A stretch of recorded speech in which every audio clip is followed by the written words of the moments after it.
Bueno, hoy hablaré sobre el capítulo 1 del libro de la quinta disciplina. Este capítulo está denominado Dame una palanca y mover el mundo.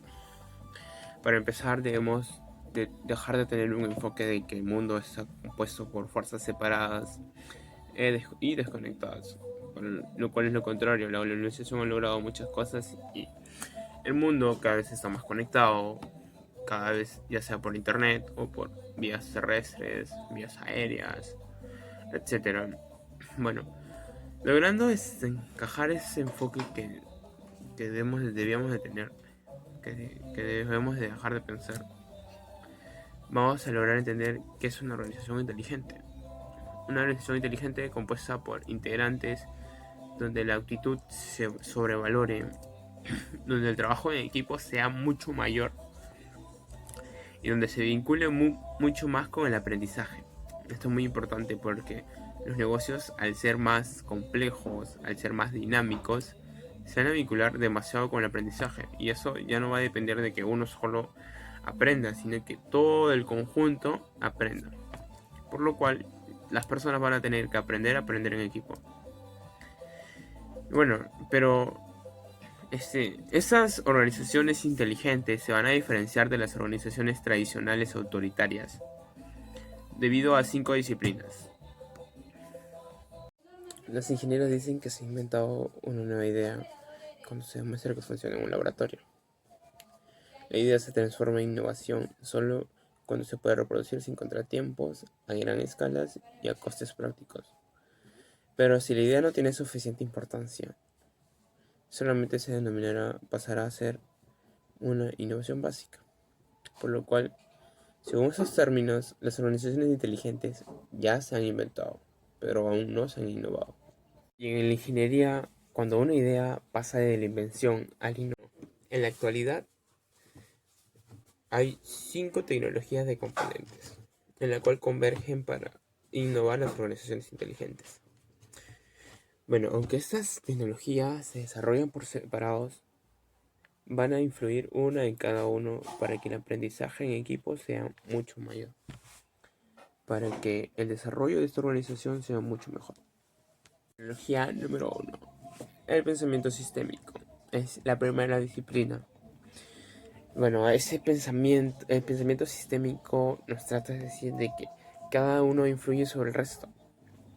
De que para estudiar un sistema, para comprender un sistema, ya sea un negocio o una empresa humana, que también son sistemas, debemos comprenderla en su totalidad, no en partes individuales. Si nosotros vamos a enfocarnos en partes individuales, nunca vamos a llegar a entenderlo.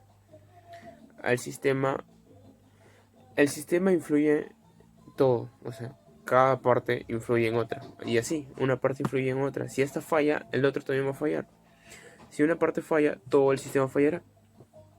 Por eso que no solo debemos analizar el sistema completo, sino el sistema y cada parte por individual, sino debemos analizar el sistema completo. Y bueno, eso es lo que trata de decir el pensamiento sistémico, en el cual solo es un marco conceptual, un cuerpo de conocimientos y herramientas que se han desarrollado en los últimos 50 años para que patrones totales resulten más claros y para ayudarnos a modificarlos. Capítulo 2. ¿Su organización tiene problemas de aprendizaje? A ver, si lo relacionamos con la realidad, con el contexto de nosotros mismos, vemos que hay empresas que fracasan, que hay empresas que no funcionan. Y bueno, esas empresas están desarrolladas mal, se podría decir. ¿Pero por qué? Algunas no se preocupan, o sea, algunas solo despiden a una, pero no ven que todo eso influye en todo, que todo está relacionado. Son totalmente totalitarios. Y eso dificulta mucho para el funcionamiento de una empresa, de un sistema. Pero bueno, este sistema también fracasa. No es accidentalmente que la mayoría de las organizaciones aprendan mal. El modo en el que están diseñadas y administradas, el modo en que se definen las tareas de la gente y sobre todo en la que nos han enseñado a pensar e interactuar solo en organizaciones, sino en general, que no problemas fundamentales en el aprendizaje. Pero para identificar estos problemas de aprendizaje es necesario identificar las 7 barreras. La primera barrera: yo soy mi puesto. Hemos escuchado esto un montón de veces, ¿no? Solo hay personas que se concentran en solo una parte de su puesto. No tratan de ir más allá. Solo se limitan a un pedazo. Ahora en la actualidad no solo buscan a personas que solo tengan una profesión, también dos. Que no solo se desempeñen en una cosa, sino en varias. Y bueno, ese yo soy mi puesto dificulta mucho el aprendizaje. Porque es una frase en la cual uno se limita mucho y no quiere ir más. Tercera barrera: la ilusión de hacerse cargo. Ahora sabemos ser proactivo. Los managers a menudo proclaman la necesidad de hacerse cargo para enfrentar problemas dificultosos. Pero eso significa que nosotros debemos afrontar esos problemas. Nosotros debemos resolver esos problemas. No esperar que alguien más los haga. La actitud proactiva se da a menudo como un antídoto para la actitud reactiva, ¿no? La de esperar a que una situación se salga de madre antes de tomar medidas. Pero emprender una acción agresiva contra un enemigo externo es de veras un sinónimo de ser proactivo. La tercera barrera que dificulta el aprendizaje: la fijación en los hechos. A ver, voy a poner un ejemplo.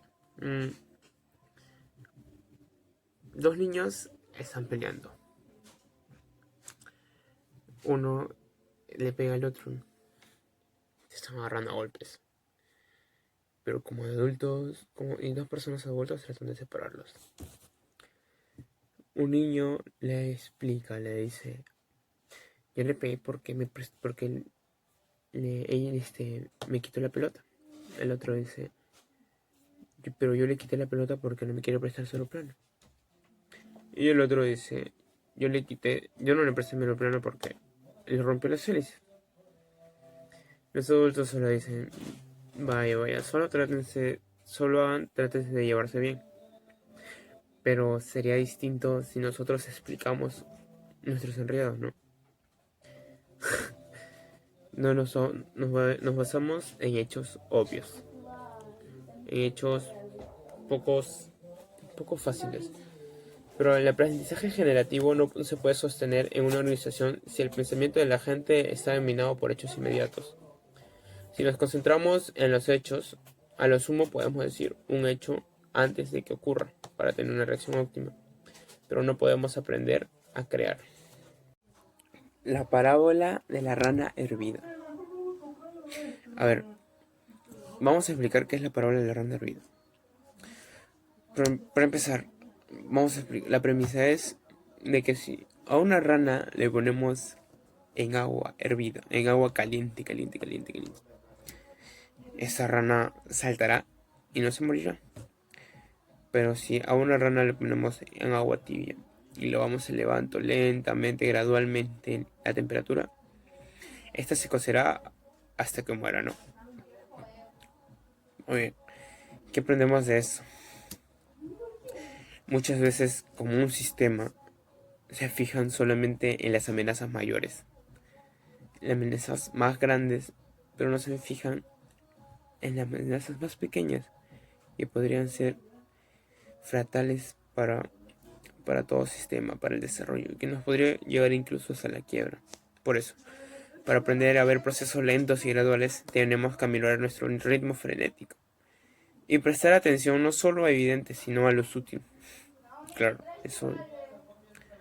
No eludiremos el destino de la rana a menos que aprendamos a aminorar nuestro ritmo frenético y ver esos procesos graduales que a menudo platean todos por las mayores amenazas. Sexta barrera: la ilusión de que se aprende con la experiencia. La experiencia directa constituye un potente medio de aprendizaje. Sí, nadie lo duda. Pero cada uno de nosotros posee un horizonte de aprendizaje, una anchura de visión en el tiempo y en el espacio, durante el cual evaluamos nuestra eficacia. Cuando nuestros actos tienen consecuencias que trascienden el horizonte de aprendizaje, se vuelve imposible aprender de nuestra experiencia directa. Pues ese dilema de aprendizaje que afrontan las organizaciones, de aprendizaje mejor con la experiencia, pero ese es el problema. Nunca experimentamos directamente las consecuencias de muchas de nuestras decisiones más importantes. Las decisiones más críticas de las organizaciones tienen consecuencias en todo el sistema y se extienden durante años y décadas. Claro, o sea, aprendemos de la experiencia, pero nunca hemos experimentado nuestros malos errores, no, nuestras malas decisiones. Y es por eso que debemos ser más objetivos, debemos no solo aprender experimentando, sino teórico y poder estar prevenidos para todo. El mito del equipo administrativo. A ver, con frecuencia los equipos empresariales suelen pasar tiempo luchando en defensa de su territorio, evitando todo aquello que puede dejarlo mal parado, que pueda llevarlo a la crisis, fingiendo que todo respalda las estrategias colectivas de equipo, para mantenerlos en apariencia un equipo cohesionado. Muchas veces las empresas en equipo luchan todo, ¿no? Pueden funcionar muy bien con problemas rutinarios, pero cuando enfrentan con problemas complejos, pueden ser demasiados penosos y amenazadores, en lo cual ese espíritu de equipo que tenían se va al tacho, desaparece. ¿Por qué? Porque creen que están fracasando. Bueno, entonces la mayoría de las empresas refuerzan esa lección al recompensar a las personas que saben defender sus puntos de vista, pero no indagar los problemas complejos. Ese es el problema. Las empresas solo recompensan lo que saben saber, pero ¿por qué no como empresa enseño a todo mi personal a estar preparado ante esos problemas? ¿Para qué? Para que poder ser prevenido ante todo. Ante la incertidumbre de esa ignorancia, aprendemos a protegernos del dolor manifestándonos, ¿no? Ese proceso bloquea nuestra comprensión de aquello que nos amenaza. La consecuencia es lo que denomina la incompetencia calificada. No sabemos defendernos, no somos competentes. Por eso debemos estar prevenidos para todos. No solo debemos enfocarnos en una sola cosa, sino en todo. No solo debemos limitarnos a un conocimiento, sino a ir más allá de eso.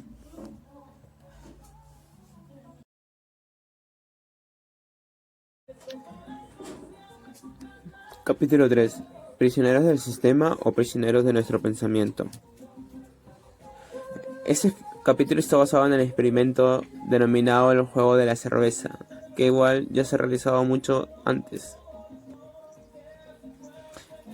Este es fundamentado en un tipo de organización, un sistema de producción y distribución de una marca de cerveza, en la cual están involucrados tres personajes principales: un minorista, un mayorista y un director de marketing de fábrica de cerveza. El objetivo es administrar adecuadamente la distribución de la cerveza, que para esto los jugadores están destinados a tomar buenas decisiones.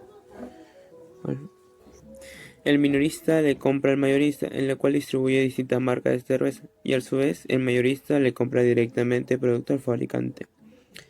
Dentro de la dinámica sucede un acontecimiento que provoca un aumento en la demanda. Cuando una de las marcas de cerveza, llamada la cerveza de los enamorados, gana popularidad de forma muy rápida, sus ventas aumentan de forma sorprendente. Por ello, el minorista comienza a pedir al mayorista más cerveza, y el mayorista de igual manera al fabricante. Aprovechando la racha de popularidad, el fabricante no da basta y comienza a tener retrasos. Al final, a ver los problemas de la oferta. Los precios suben y la demanda disminuye completamente. La curva de oferta baja mucho y los productos devolvidos generan un sobrestock. Y al final de la dinámica, a los tres personajes se le pregunta quién tuvo la culpa. Y en lo cual todos culpan a terceros, echan la culpa a terceros. Pero, ¿qué pasó? Pero todos echaban la culpa, incluso culpaban hasta el cliente. Ese experimento que fue realizado por la fábrica de cervezas y que en la cual pertenecía estaba el minorista, el mayorista y la fábrica, incluso los tres personajes. Pero ¿qué dirección nos da esto? 1. La estructura influye sobre la conducta. Las personas pertenecientes a la misma estructura tienden a producir los resultados similares. Cuando hay problemas o el desempleo no satisface las expectativas, es fácil encontrar a quien echarle la culpa. Es fácil echarle la culpa a los terceros. Es fácil encontrar limpiarme las manos. Pero a menudo los sistemas causan su propia crisis. ¿Pero por qué? Porque no vencen a que fuerzas externas ni errores individuales.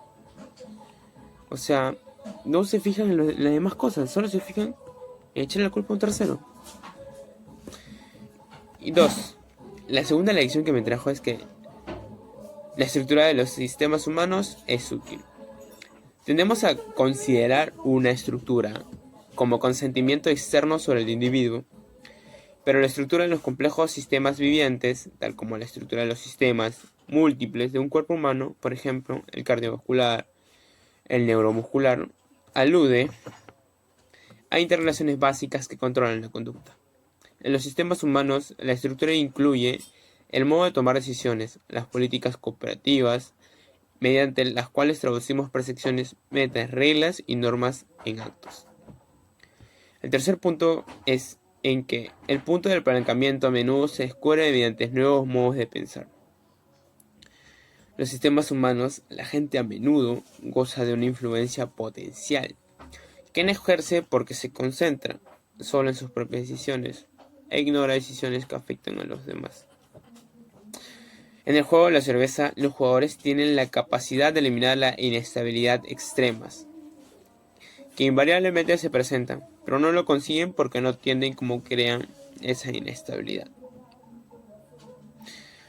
Las personas...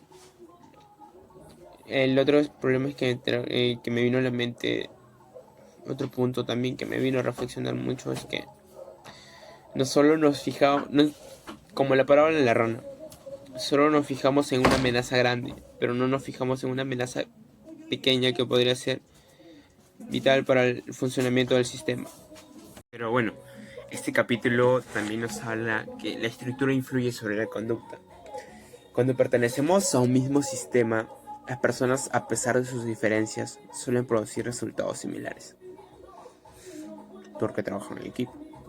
La perspectiva sistémica nos dice que debemos buscar más allá de los errores individuales o la mala suerte para comprender los problemas importantes.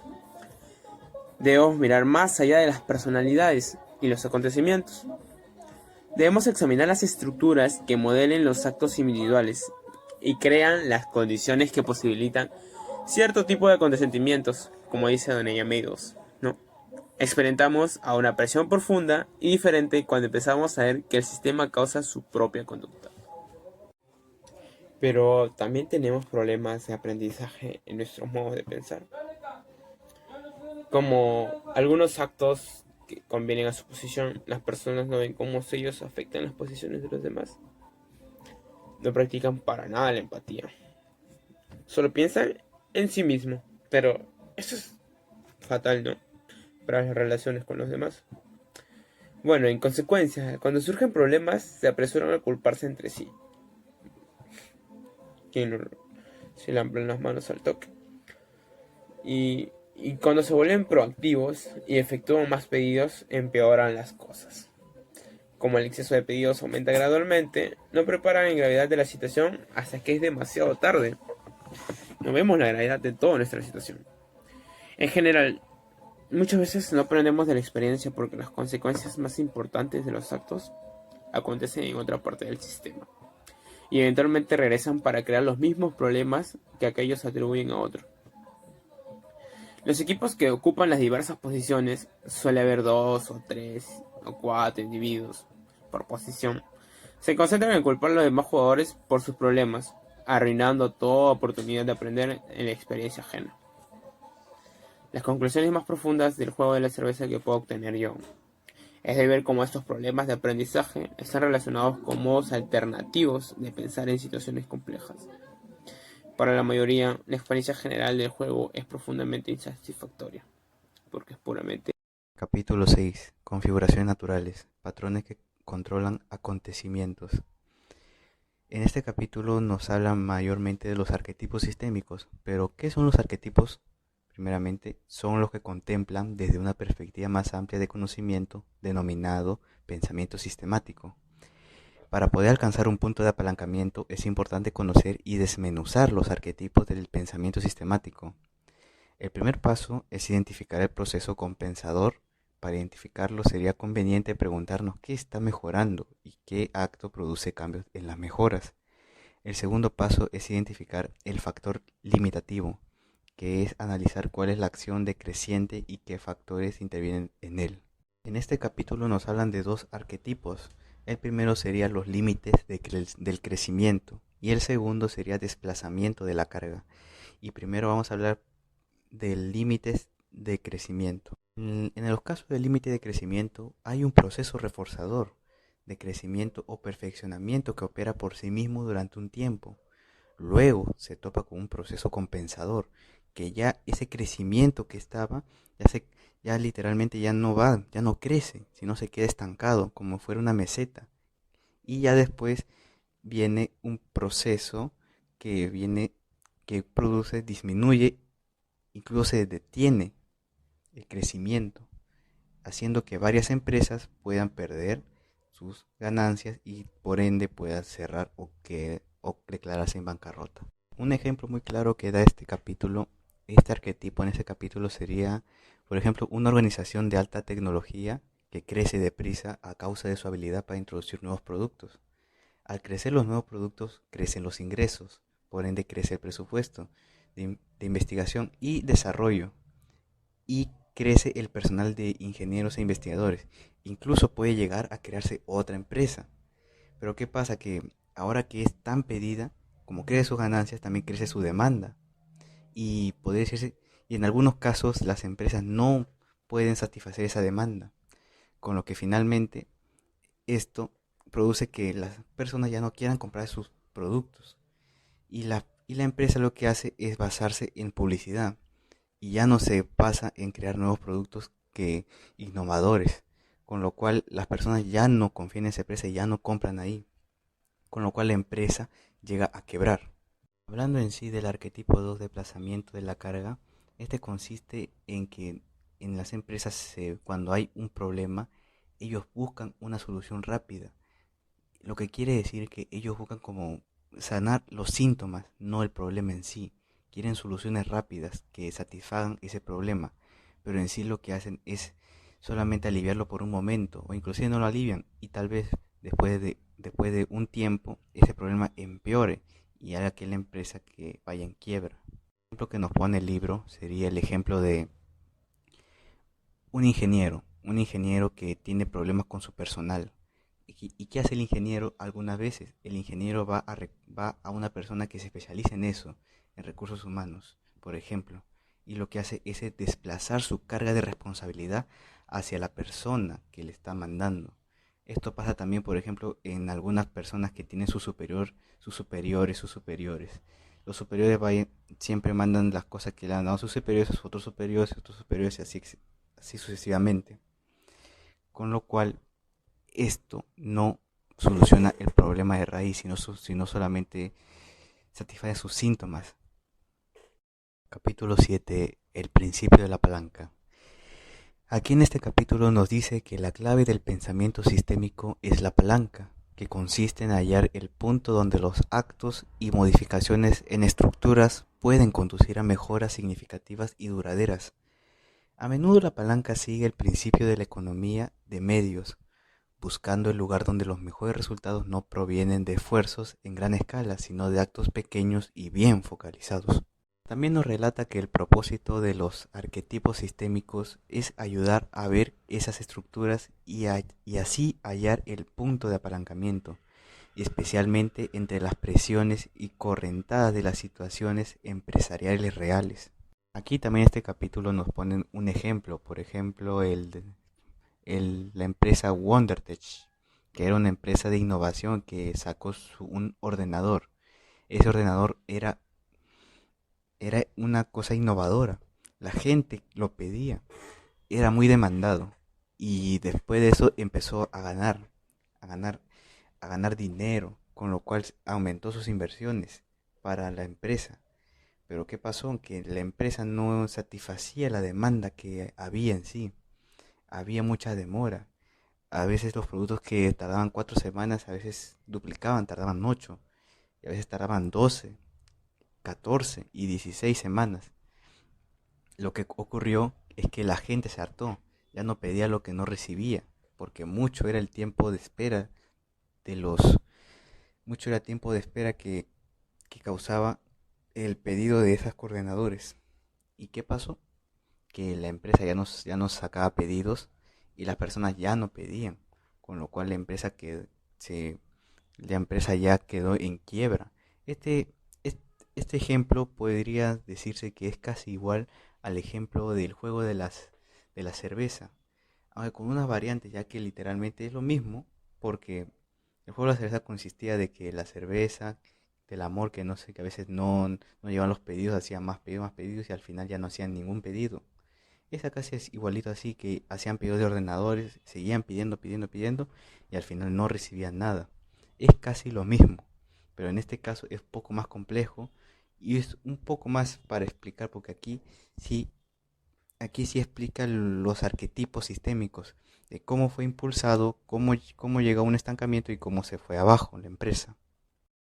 Capítulo 8. El arte de ver los árboles sin dejar de ver el bosque. Aquí nos dice que uno de los mayores beneficios del pensamiento sistémico consiste en ayudarnos a distinguir entre cambios de bajo y alto apalancamiento en situaciones complejas. No significa ignorar la complejidad, sino organizarla en forma coherente que permita ver los problemas y cómo remediarlos en forma duradera. Algunos managers se quejan de la información escasa, pero en realidad lo fundamental es distinguir lo importante de lo irrelevante. Hay que enfocarnos en la parte primaria y fundamental del problema y dejar de lado temporalmente lo secundario.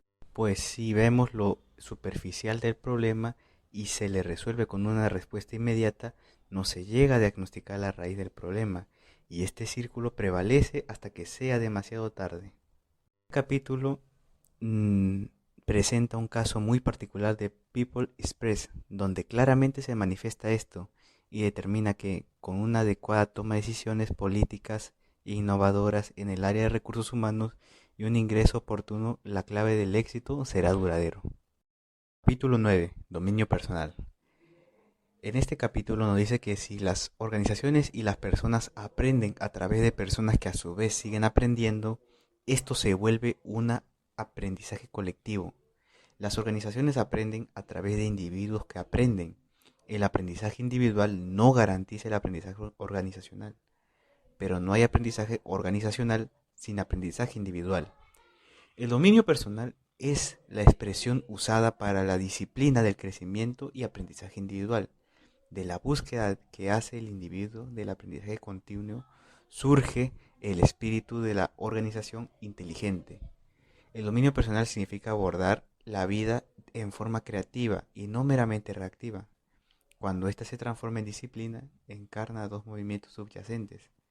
El primero consiste en clarificar lo que es importante. El segundo consiste en aprender a ver con mayor claridad la realidad. En este contexto, aprendizaje no significa adquirir mayor información, sino expandir la aptitud para producir los resultados que deseamos. La gente con mayor nivel de dominio personal ven la realidad actual como un aliado. Han aprendido a percibir las fuerzas del cambio y a trabajar con ellas en lugar de resistirlas. Son inquisitivas y desean ver la realidad con creciente precisión. Las personas con alto nivel de dominio personal son más comprometidas, ya que poseen mayor iniciativa, tienen un sentido más amplio y profundo de responsabilidad en su trabajo y aprenden con mayor rapidez. Ahora veremos lo que es la visión personal. A veces se confunde erróneamente el concepto de visión con el de propósito, pero no debe ser así porque la visión es un destino específico, la imagen de un futuro deseado. En cambio, el propósito es abstracto, la visión es concreta. Entonces podemos decir que nada ocurre hasta que existe una visión, pero también podemos decir que una visión sin propósito, sin vocación, es solo una buena idea. También a veces se confunde visión con competición. Tener la tensión creativa. A veces la tensión creativa induce sentimientos o emociones asociados a la angustia, tales como la tristeza, desaliento, desesperanza. Estas emociones negativas no constituyen la tensión creativa en sí misma, sino que es lo que llamamos tensión emocional. Capítulo 10. Modelos mentales. Los modelos mentales son suposiciones generalizadas de nuestra forma de pensar, actuar y entender el mundo.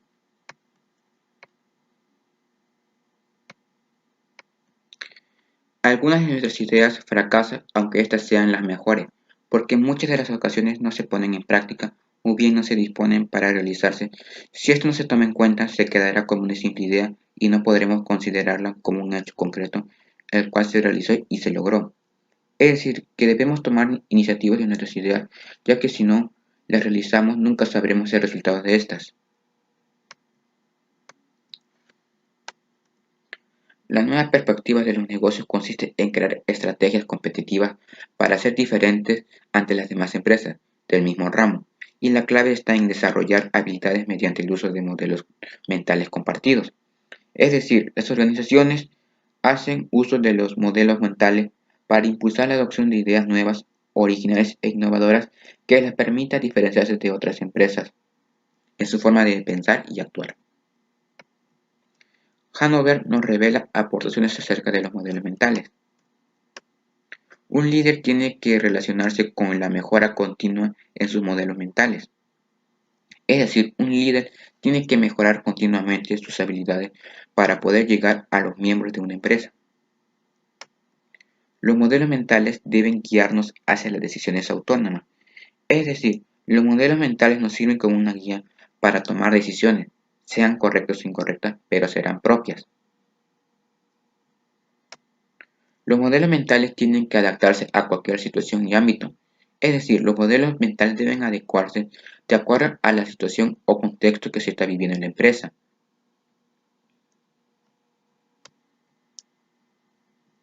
La alta dirección de las empresas debe tomar decisiones y uno de esos roles es dirigir la organización como un sistema integral para lograr un fin. Es decir, que una empresa para la toma de decisiones es necesario modelos mentales para una correcta toma de decisión para el fin de completar las metas de una empresa. Los equipos de trabajo son más competitivos cuando trabajan en equipo que de manera individual. Es decir, hay una mejora clara entre un equipo y un trabajo de manera individual, ya que en equipo se tienen muchas ideas claves para poder lograrlo. En cambio, individualmente solo tendrás una manera de pensar y de actuar. Las organizaciones inteligentes. Las organizaciones inteligentes animan a su personal para perfeccionar sus modelos mentales utilizados. Estas organizaciones descubren formas eficaces para cambiar los modelos mentales en uso de los patrones. Es decir, las organizaciones inteligentes necesitan los modelos mentales para mejorar la eficacia de cada uno de sus miembros, para una mejora continua y estabilidad de la empresa. Capítulo 11. Visión compartida.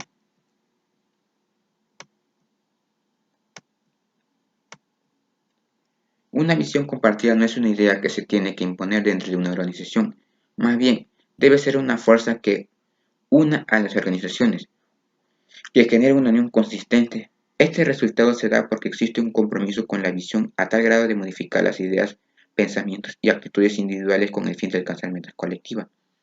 Es decir, el objetivo principal de una visión compartida es lograr entre sus miembros una correcta estabilización entre ideas, pensamientos y actitudes individuales con el fin de alcanzar metas colectivas para el bien de todo el conjunto. ¿Dónde se encuentra? Las raíces de una misión compartida se encuentran en los valores, intereses y aspiraciones de las personas. Para poder lograr el éxito en una visión compartida, se debe fusionar la visión individual de los colaboradores con la visión de la empresa. Así pues, se logra una correcta estabilidad de ambas partes. Es decir, para el logro de una visión compartida es necesario fusionar la visión de cada uno de sus miembros con la visión general de la empresa, pues así se logrará una correcta estabilidad de ambas partes para el mejor desarrollo de la empresa misma. ¿En qué benefician? Las visiones crean intereses y creatividad por parte de los colaboradores y de la organización para lograr los objetivos, pero no está por demás decir que las visiones no siempre se dan de forma positiva. En la visión lo que importa es proyección que ésta pueda alcanzar y no la que quiera alcanzar. Es decir, se necesitan muchas habilidades para poder alcanzar el equilibrio correcto de una empresa para su desarrollo continuo. Capítulo 12. Aprendizaje en equipo.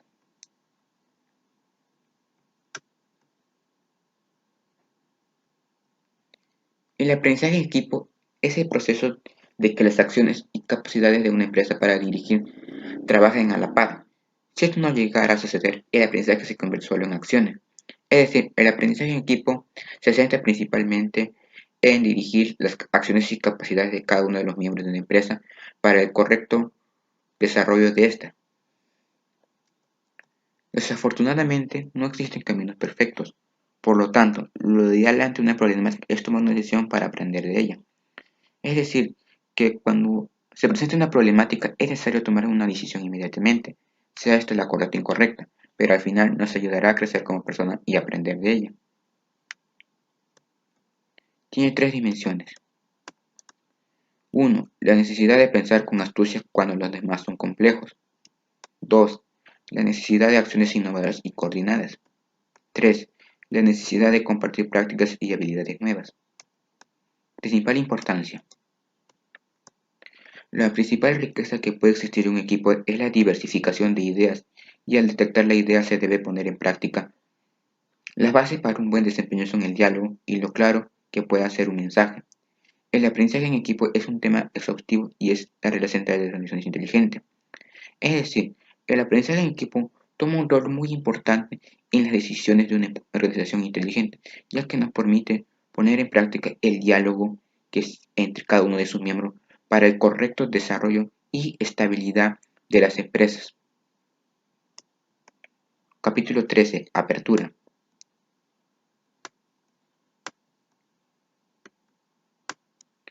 Podemos mencionar otro punto de vista acerca del tema de la toma de decisiones, mismas que por lo regular tomadas por personal con mayor jerarquía de la empresa.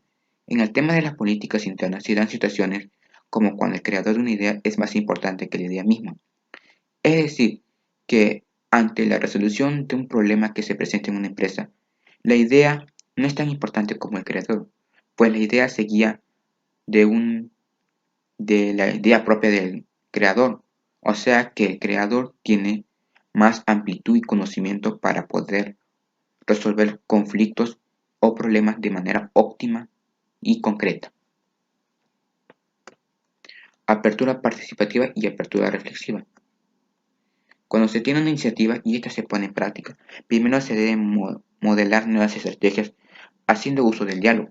Con esto podemos valorar si las ideas son eficaces y al mismo tiempo se reflexiona para acerca de estas para poder innovar o tener una mejora. Es decir, a través de estrategias como el diálogo podremos mejorar la estabilidad de una empresa con el fin de mejorar el desarrollo óptimo de cada uno de sus habilidades. Apertura y complejidad. Es casi imposible que una persona tenga dominio total de todas las áreas, tanto personales como empresariales. Es a lo largo de nuestra vida que vamos adquiriendo aprendizajes de manera óptima. Es por eso que nunca dejamos de aprender cosas nuevas.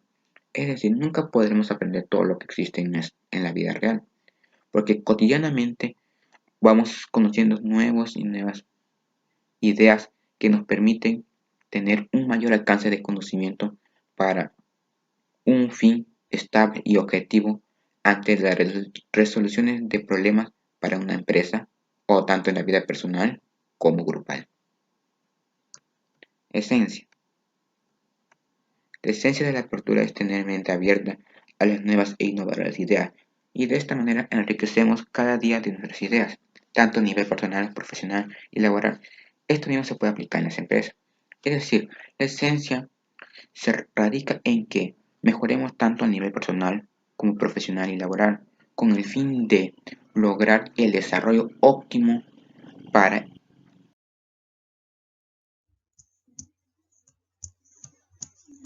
La quinta disciplina. Capítulo 14. Localismo.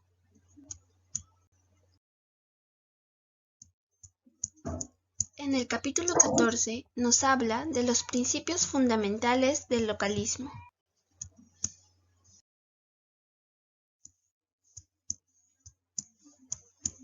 Liberar el compromiso.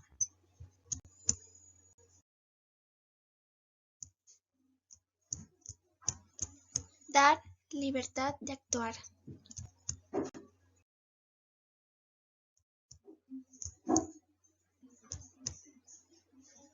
Poner a prueba ideas propias.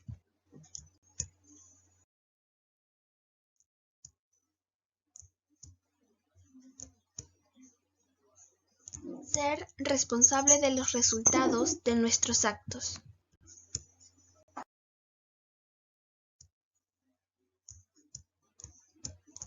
¿Cómo se controla sin controlar? Localismo también significa nuevos desafíos y singulares, jamás hallados ni resueltos en las organizaciones jerárquicas tradicionales. El primero concierne a los conflictos que muchos managers experimentan al ceder el control, al delegar la autoridad de las decisiones en los managers locales. El segundo concierne al funcionamiento eficaz del control local.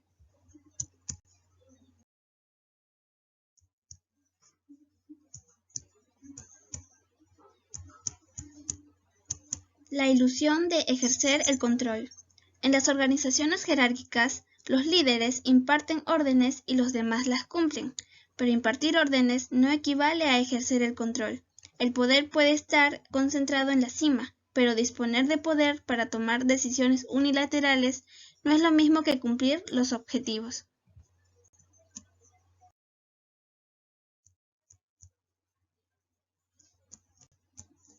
Control sin control. El hecho de que nadie ejerce el control no significa que no haya control. Todos los organismos saludables tienen procesos de control, sin embargo, son procesos distribuidos, no concentrados en una cabeza autoritaria. Para implementar en las organizaciones el tipo de control que hallamos en la naturaleza, las disciplinas de aprendizaje son invalorables.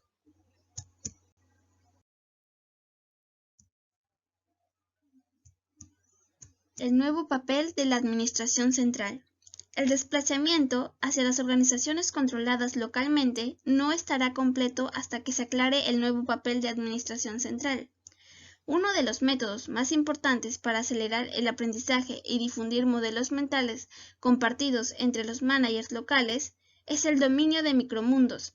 Se trata de microcosmos de ámbitos reales donde los equipos de managers aprenden juntos realizando experimentos que son dificultosos o imposibles en el mundo real.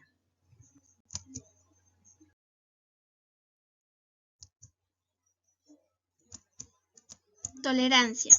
Para ser efectivo, el localismo debe alentar a los managers locales a correr riesgos, pero ello implica tolerancia, capacidad de perdonar. El perdón auténtico incluye el perdón y el olvido.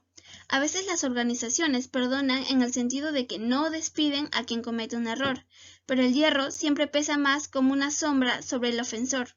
El perdón verdadero incluye reconciliación, reparación de las relaciones afectadas por el error.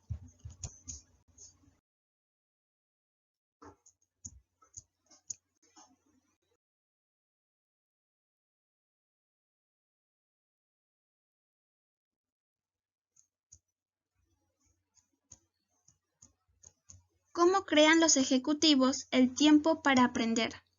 En una organización, el experto es el manager. Si no hay figura de autoridad, los profesionales de éxito deben desarrollar la capacidad para trabajar en ciclos continuos que consisten en pautas para desarrollar hipótesis, actos y pausas para reflexionar sobre los resultados.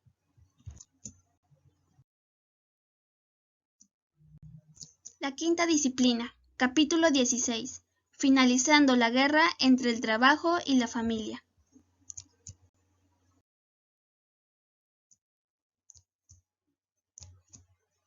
¿Cómo pueden el dominio personal y el aprendizaje florecer en el trabajo y en el hogar? Una organización inteligente sabe que no puede respaldar el dominio personal si no impulsa de igual manera las aspiraciones del individuo. Es bien sabido que si una persona no está moralmente bien o no tiene problemas familiares que lo atormenten, no rinde igual a la organización comparada con una persona que sabe que cuenta con el respaldo por parte de la organización y que los valores que pregonan son compatibles a los que dicta el individuo.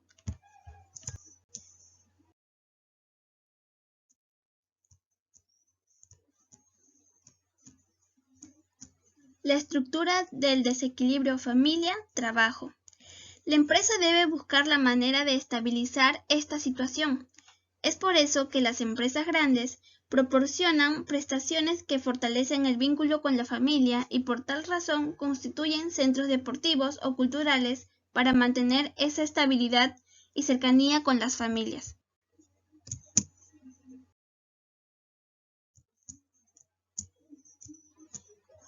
El papel del individuo.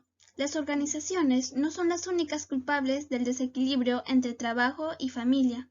Cada individuo es quien elige sus prioridades, inclinándose hacia uno u otro lado, y es responsabilidad de cada uno tomar las medidas que sean necesarias para mantener ese equilibrio.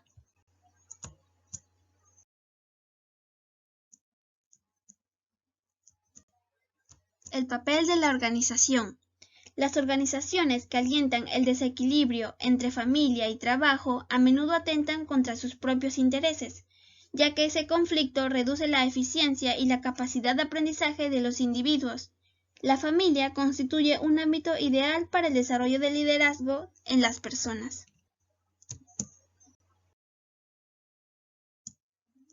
La quinta disciplina, capítulo 17. Micromundos. La tecnología de la organización inteligente.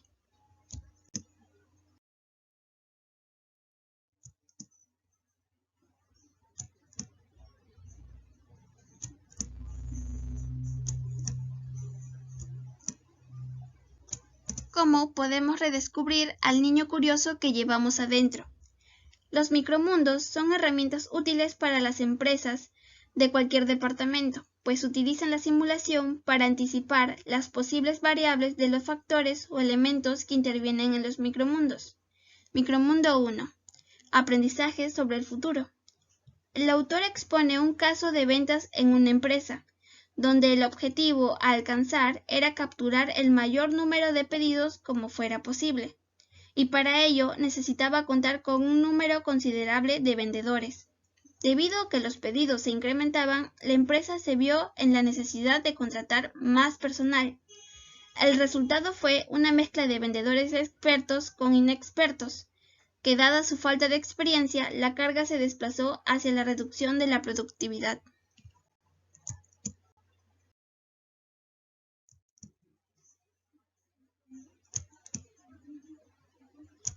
Micromundo 2. Oportunidades estratégicas ocultas. Para determinar la influencia de los clientes, es necesario trabajar sobre los modelos mentales de los participantes.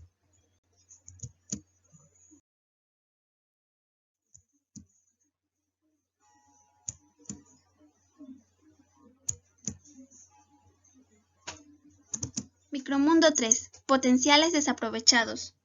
Se analiza cómo el micromundo puede detectar espacios desaprovechados y observar acciones futuros a través de la simulación y sus consecuencias. Puede observar las variables de forma independiente y observar las alteraciones del sistema si se modifica un elemento. Se pueden aplicar estrategias y correr riesgos que no se pueden hacer en la vida real. ¡Esto es Esparta! O nos unimos como equipo, o nos derrumbamos. Paso a paso, jugada a jugada, hasta terminar. Estamos en el infierno, caballeros. Créanme. Y ahí podemos quedarnos, dejar que nos hagan pedazos, o pelear para volver a la luz y salir del infierno. Un paso a la vez. Es cierto. No puedo hacerlo por ustedes. Estoy viejo. Observo a mi alrededor tantos rostros jóvenes y pienso que tomé todas las decisiones equivocadas que puede tomar un hombre maduro. He dilapidado todo mi dinero. Pueden creerlo o no. He ahuyentado a todo el que me ha querido. Y ahora ya ni siquiera resisto ver mi rostro en el espejo. La vida, cuando uno envejece, nos va quitando cosas. Y eso es parte de la vida. Pero nos percatamos cuando empezamos a perder cosas. Descubrimos que la vida es un juego de pulgadas, como el fútbol. Porque en cualquier juego, la vida o el fútbol, el margen de error es tan pequeño que media pulgada tarde o media pulgada antes y no lo lograrán. Medio segundo muy lento o muy rápido y no lo atraparán. Las pulgadas necesarias están siempre a nuestro alrededor. No lo creo. Están en cada oportunidad, cada minuto, cada segundo. Sí. En este equipo peleamos por esa distancia. Sí, claro. En este equipo hacemos de nosotros mismos y a los que nos rodean pedazos por esa distancia. Claro que sí. Claro. Llegamos arrastrándonos por esa distancia. Sí. Porque sabemos que cuando sumemos todas esas pulgadas, eso nos va a marcar la diferencia entre ganar y perder. Entre estar vivos o muertos. Y les diré que en toda pelea es el sujeto dispuesto a morir el que ganará esa pulgada. Y yo sé que si quiero seguir triunfando es porque estoy dispuesto a pelear y morir por esa pulgada. Es cierto. Porque el significado de la vida son 6 pulgadas enfrente de nuestro rostro. Yo no puedo obligarlos. Tienen que ver al que está a su lado, mirarlo a los ojos, y creo que van a ver a un sujeto con el que avanzarán esa pulgada. Van a ver a un sujeto dispuesto a sacrificarse por este equipo, porque él sabe que cuando sea necesario, ustedes harán lo mismo por él. Claro que lo Eso es un equipo, caballeros. Sí, señor. Y o nos unimos ahora como equipo, o moriremos como individuos. Es el secreto. Ahora, Así es. ¿qué es lo que harán? ¡Ganaremos! ¡Espartanos! ¡Preparaos para la gloria! Los espartanos jamás se retiran. Los espartanos jamás se rinden. Que todos hagan examen de conciencia. No hay retirada. No hay rendición. Esa es la ley espartana.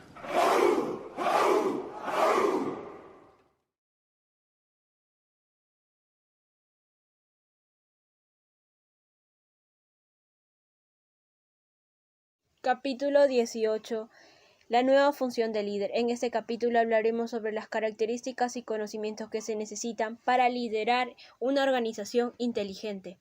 Esta se define porque sus miembros obtienen los mismos conocimientos, pero ayudando a que los demás también aprendan. La imagen de una persona que implica liderazgo se resume en alguien que marca un camino y se encarga de seguirlo. Por otra parte, la nueva visión sugiere a alguien qué nuevas técnicas de aprendizaje lleve a su equipo y obtenga lo mejor de ellos.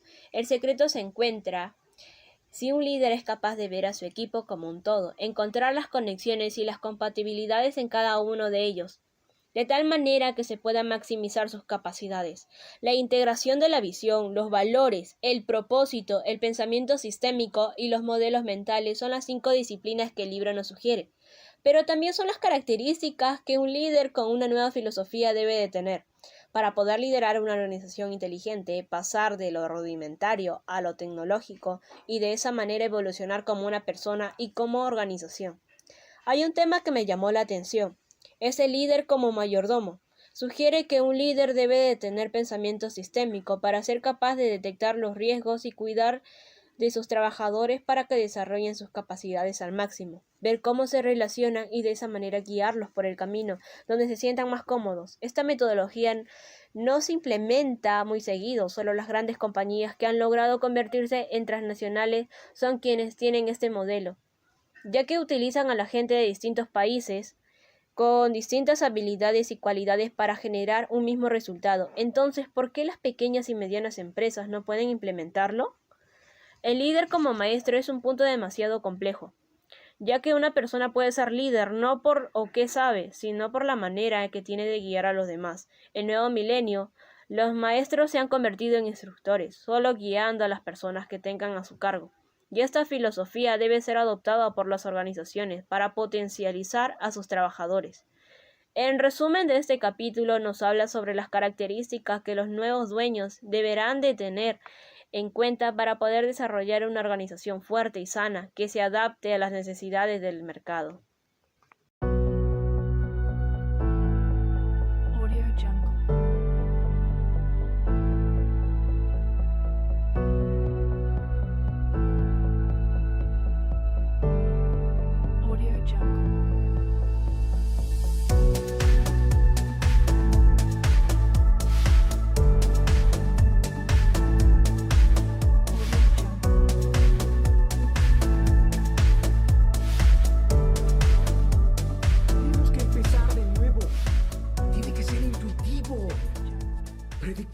Quiero que sepa lo que quieres hacer antes de que sepas que quieres hacerlo. Espera, ¿hablamos de los símbolos del sistema? Bill, hablamos de todo. Del conjunto. Lisa, es el futuro, se los aseguro. Hablo de que Lisa va a hacer en los siguientes 10 años lo que Apple II hizo estos 3. Se los digo desde ahora. ¿Saben por qué la gente compra una Apple? ¿Por qué compran una Apple y no la competencia? Es desafiante. Es un estatus social. No creo que es más que eso. Es vigencia social. Hemos elevado el estándar. Y si queremos seguir ahí, hay que ir por todo. Los grandes artistas como Dylan, Picasso, Newton se arriesgaron a fracasar. Y si queremos ser grandes, tenemos que arriesgarnos. ¿Con la barra de comandos? Con todo. ¿Qué? Y se empieza con los detalles. Hay más de 20 funciones diferentes ligadas a cada variación de la barra de comandos, lo que por cierto lleva semanas preparar. No estamos haciendo nada que IBM no esté haciendo. Y prefiero apostar por nuestra visión que a hacer un producto de imitación. Tenemos que hacer que las pequeñas cosas sean inolvidables. Empecemos con algo sencillo. Lisa Wright, ¿qué pasa si hago clic en una de estas pestañas? Aparece un menú desplegable y luego están las preferencias y las opciones de página. Bien, exacto. Ahora, ¿qué pestaña selecciono para ver distintos tipos de tipografía? ¿Cuántas tipografías personalizadas hay en la Lisa Wright? Eso es algo que iba a hablar contigo, Steve. He pedido las fuentes por meses. Sí, pero todo lo que hablamos por el momento es conceptual. Lo siento, pero las fuentes no son un tema muy urgente. Por ahora. Todo es un tema urgente. Si queremos que la visión de Lisa sea realidad, tenemos que trabajar largas horas y terminar con un producto genial. Sí, pero ya estamos sufriendo con este software. Y lo siento, pero agregar fuentes bonitas no ayuda en nada. Bill. Si no compartes nuestro entusiasmo y no te interesas por la visión de esta empresa. No, es que no puedo entender. Lárgate. ¿Qué? Recoge tus cosas y lárgate. Espera. Ahora. ¿Qué? ¿Vas a despedirme? ¡No! ¡Yo ya te despedí! ¿Por qué sigues aquí?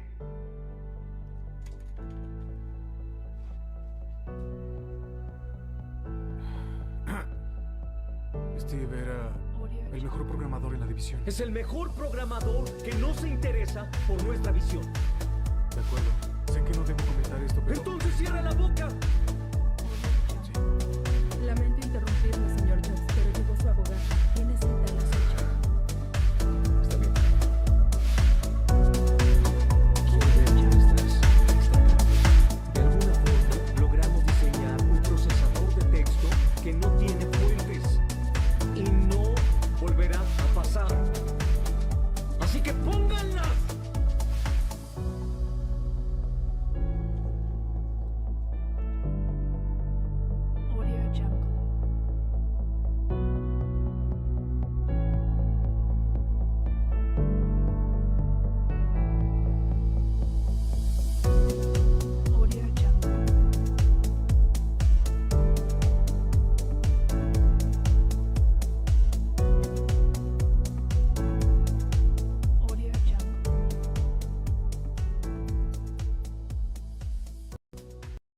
Capítulo 19. Una sexta disciplina. El surgimiento de una sexta disciplina no debería de ser un problema. La innovación es un proceso que nunca se detendrá. Es lo que hace que los seres humanos sean humanos, evolucionar y llegar a otro nivel. Las organizaciones inteligentes también evolucionan con el tiempo. De esta manera las 5 disciplinas se convertirán en 6, o tal vez 7 o 10. Eso dependerá del surgimiento de nuevas competencias y la manera en que las organizaciones vayan marcando su rumbo. Así como los puestos se modifican, las ideologías también cambian, por lo regular siempre cambian para bien.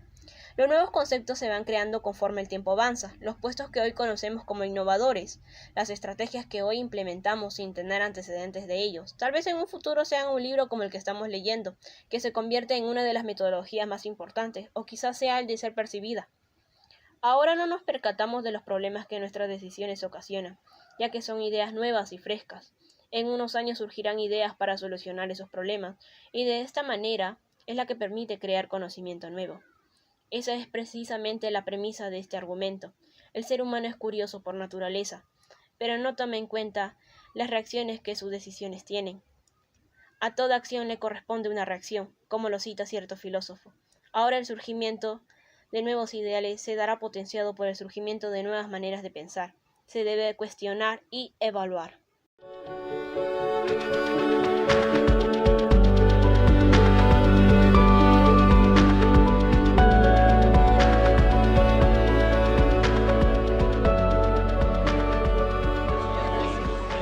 Sí, el mejor juego del mundo. ¿El jardín? Sí, señor. Y nunca existirá otro mejor. Solo tú y la bola, en total soledad. Creo que es hora. ¿Hora de qué? De que vea usted el campo. ¿El campo? Ya veo el campo, pero tiene 445 metros con una pequeña bandera roja al final. Está a 12 golpes por delante de mí. No es eso. De haber visto el campo, no habría estado dando hachazos a la bola como si estuviera segando la hierba de su casa. ¿Quiere darme el palo? Lamento el comentario. Siga dando hachazos.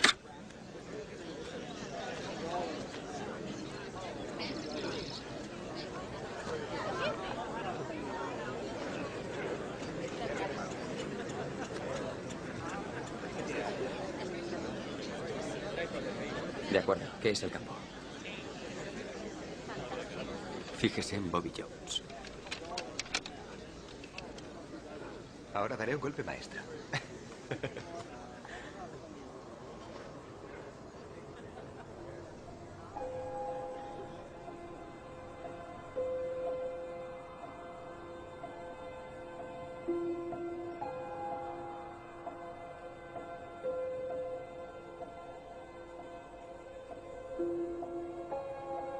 Su balanceo previo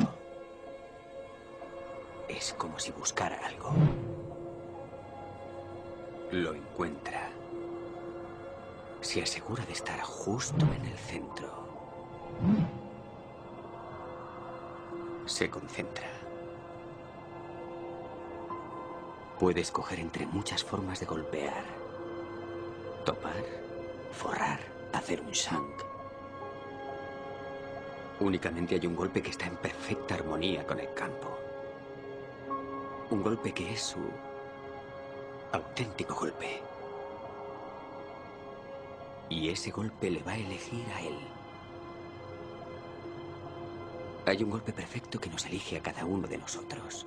Y lo único que tenemos que hacer es despejarle el camino. Dejar que él nos elija.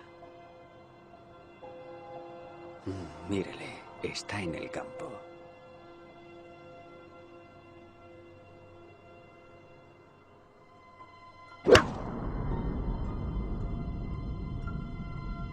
¿Ve esa bandera? Es un dragón al que tiene que matar. Pero si mira sin forzar la vista, verá el lugar donde las mareas, las estaciones y el movimiento de la tierra se reúnen. Y todo lo que existe se vuelve uno. Ese lugar tiene que buscarlo con su alma, Juno.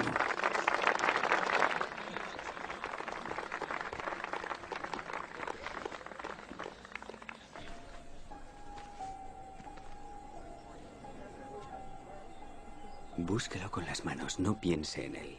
Siéntalo. Sus manos son más sabias que su cabeza. Yo no puedo llevarle allí. Solo espero poder ayudarle a encontrar el camino.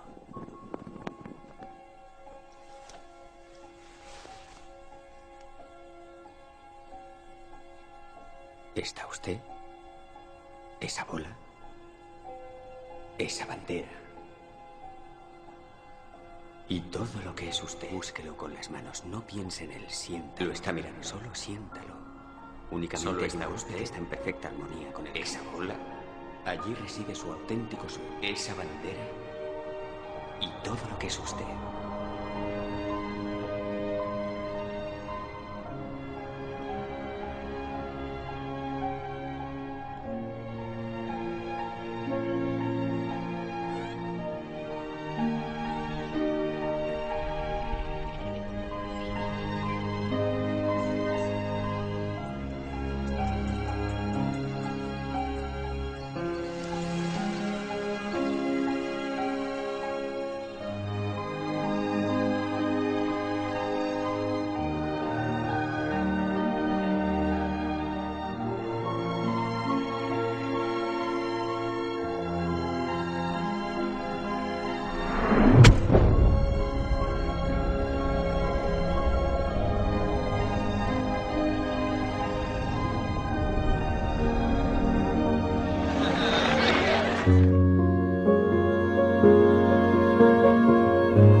Capítulo 20. Reescribiendo el código. El hecho de afrontar el aprendizaje de las organizaciones inteligentes con una visión podría transformar la manera en la que vemos el mundo.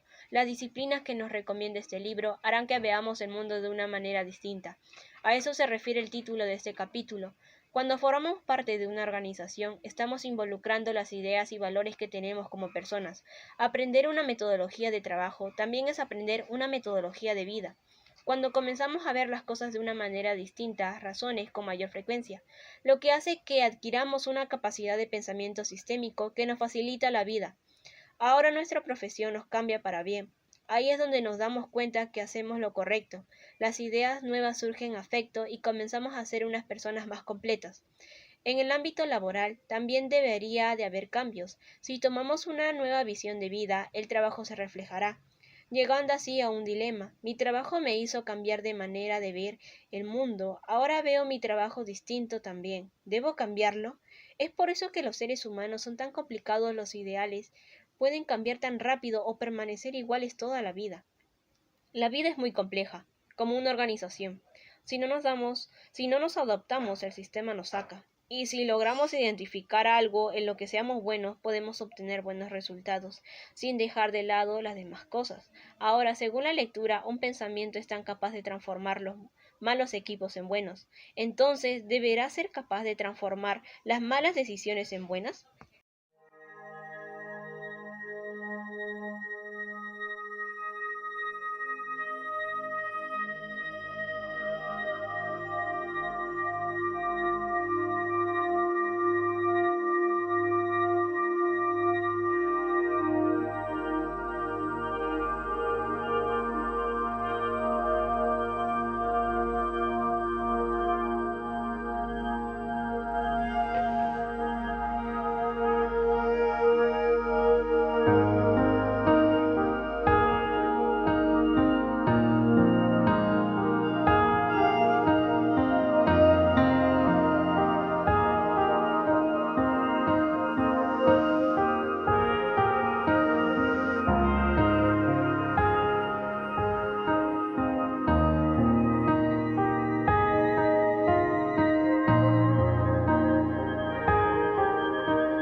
Capítulo 21. La totalidad indivisible.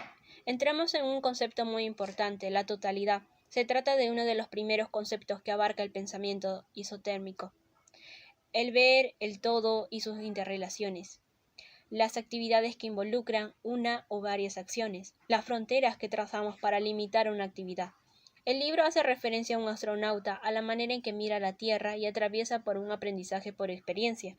Mira la Tierra donde existe una diversidad enorme de personas, de animales, de cosas. Hay arte, guerra y miles de cosas más que coexisten de una manera uniforme, a pesar que no hay fronteras muy grandes, y las que existen no se ven. Entonces, ¿cómo es que todo funciona sin resolverse y sin crear conflicto? Esa es una tarea como ingenieros, demostrar que podemos ver y organizar una empresa como un todo, pero también identificar sus pequeñas partes que trabajan juntas para llegar a un fin común. La gente que logra comprender el pensamiento sistémico, por lo general logra tener éxito en sus organizaciones. Logras controlar las cosas y su paso, su creación. A mí me resulta fascinante conectar las cosas y ver el camino que sigue, por lo que sigue y para qué. Hay cosas que puedes tener en tu mano y después de eso cambiará a otra cosa y así sucesivamente.